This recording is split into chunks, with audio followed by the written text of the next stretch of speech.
গল্প রিক্সা কাকু। স্কুলে ভর্তি হওয়ার পর প্রতিদিন স্কুলে নিয়ে যাওয়া আসার জন্য একটা রিক্সার ব্যবস্থা করে দিয়েছিল আমার বাবা। আমি প্রতিদিন রিক্সা করে স্কুলে যেতাম, সঙ্গে আমার মাও যেত। মা বেশি দিন আর আমার সাথে যেতে পারলো না। বছর দেড়েক পর আমার মাও চাকরি পেয়ে গেল। তারপর থেকে আমি একাই যেতাম। রিক্সা কাকুর ওপর আমার বাবা মা ভীষণ ভরসা করতো। আমি ছোট থেকে ওনাকে রিক্সা কাকু বলেই ডাকতাম। মা আমাকে ভীষণ বকাঝকা করতো রিক্সা কাকু বলতাম বলে। মা বলতো ওনার নিজস্ব একটা নাম পরিচয় আছে, তাই কাউকেই ওইভাবে সম্বোধন করা উচিত নয়। রিক্সা কাকু না বলে এমনি কাকু বলেই ডাকবে। আমি মায়ের কথা শুনতাম না, আমি রিক্সা কাকুই বলতাম। মা রেগে গিয়ে কিছু বলতে গেলেই রিক্সা কাকু বলতো, থাক না বৌদি, ও তো বাচ্চা মানুষ, ও যেটা বলে আনন্দ পায় সেটাই বলুক না। ওর রিক্সা কাকু ডাকটা আমার শুনতে বেশ ভালোই লাগে। রিক্সা কাকু আমাকে খুব ভালোবাসতো। আমি রিক্সা করে স্কুলে যেতাম আর রিক্সায় বসে বসে কত কথা বলে যেতাম, এটা ওটা সেটা জিজ্ঞেস করতাম।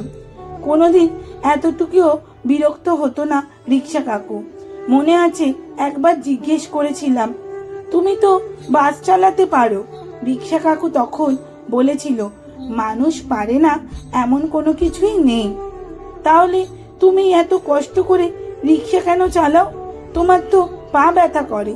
বাস চালানো তো আরো সহজ, শুধু বসে থাকলেই হবে। তুমি ঠিক বলেছ দিদিমণি। রিক্সা কাকু আমাকে দিদিমণি বলেই ডাকতো। আস্তে আস্তে রিক্সা কাকু হয়ে গেল আমার বন্ধু। আমার মনে যাবতীয় প্রশ্ন সব রিক্সা কাকুকেই করতাম। মাঝে মধ্যে রিক্সা কাকুকে আবদার করে বলতাম, এইটা কিনে দাও, ওইটা কিনে দাও।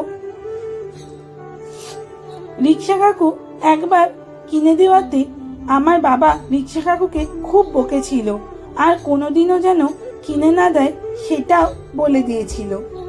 সেই দিন দেখেছিলাম রিক্সা কাকুর মনটা ভীষণ খারাপ হয়ে গিয়েছিল। আমার মা রিক্সা কাকুকে ডেকে পরে অবশ্য বলেছিল, বিলাসদা, তোমার দাদার কথায় কিন্তু রাগ করো না তুমি। মোম বায়না করলে ওকে বলো ওসব খেতে নেই। না বৌদি, আমি রাগ করিনি। দিদিমণির মতো আমারও তো ছেলে মেয়ে আছে। আমি রিক্সা চালালো আমিও তো একজনের বাবা। আমি এই কথাগুলো আড়াল থেকে শুনেছিলাম। তার পরের দিন রিক্সায় যেতে যেতে জিজ্ঞেস করেছিলাম, রিক্সা কাকু, তোমার ছেলেমেয়েরা কোথায় থাকে? বলেছিল, বাড়িতে।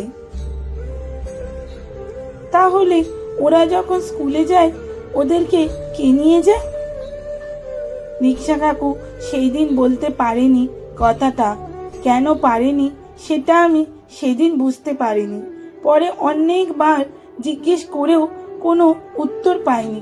রিক্সা কাকু একদিন বলেছিল রিক্সা কাকুর বাড়ি মুর্শিদাবাদে কোনো একটা গ্রামে, আর ওখানেই রিক্সা কাকুর ছেলে মেয়ে বউ সবাই থাকে।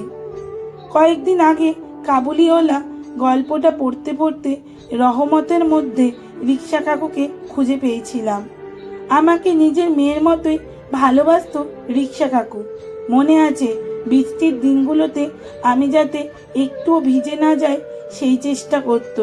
বৃষ্টির এক ফোঁটা জল আমার গায়ে লাগতে দিত না।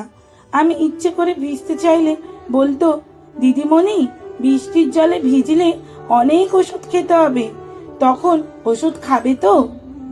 আমি ওষুধ খেতে পছন্দ করতাম না, আর সেটা রিক্সা কাকু খুব ভালো করেই জানতো। বৃষ্টির দিনে রিক্সা থেকে নামতেই দিত না আমাকে।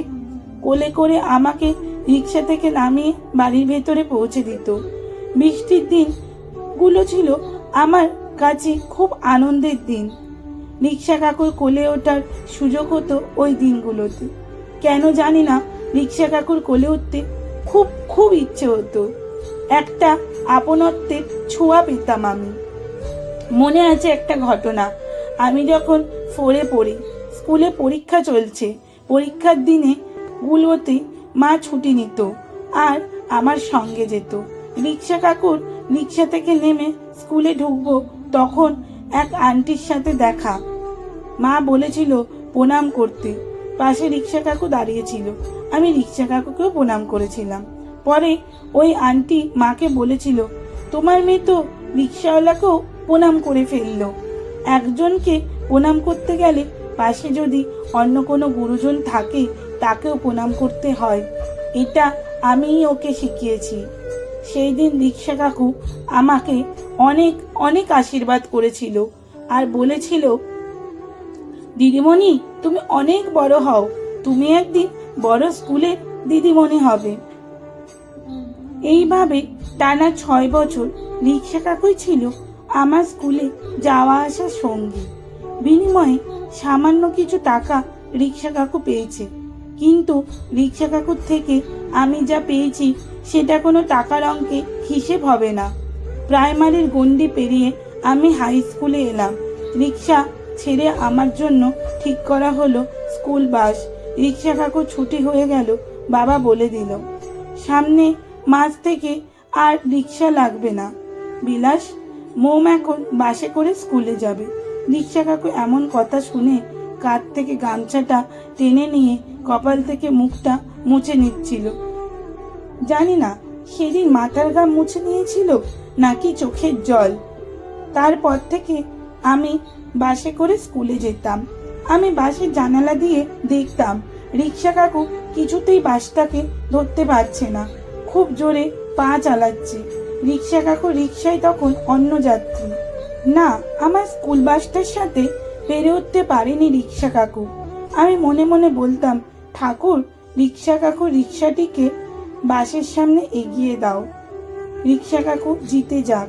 রিক্সা কাকু হয়তো কোনোদিনই জিততে পারেনি।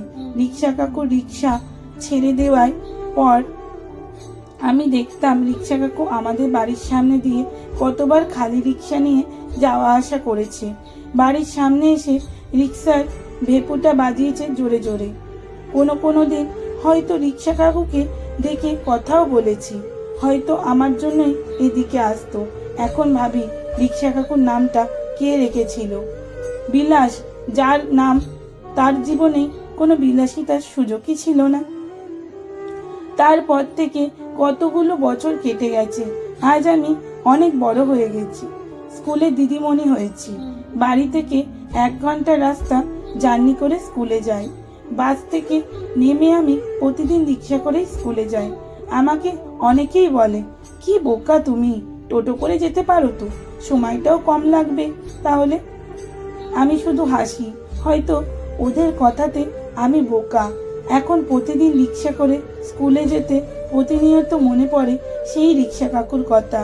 রিক্সা কাকু মাথায় হাত রেখে একদিন যে আশীর্বাদ করেছিল সেটা আজ সত্যি হয়েছে। কিন্তু রিক্সা কাকু, জানি না সেই রিক্সা কাকু এখন কেমন আছে, কোথায় আছে। প্রতিদিন কত রিক্সা দেখি, চোখের সামনে দিয়ে বেরিয়ে যায় তারা, কিন্তু সেই রিক্সা কাকু আর আসে না। সমাপ্ত। রিপোস্ট। গল্প রিক্সা কাকু, কলমে সরজিৎ ঘোষ, পাঠে অঞ্জলি ঘোষ। লেখাটি কেমন লাগলো অবশ্যই জানাবেন, আর আপনার মূল্যবান মতামতটি কমেন্টে জানাতে কিন্তু একদমই ভুলবেন না।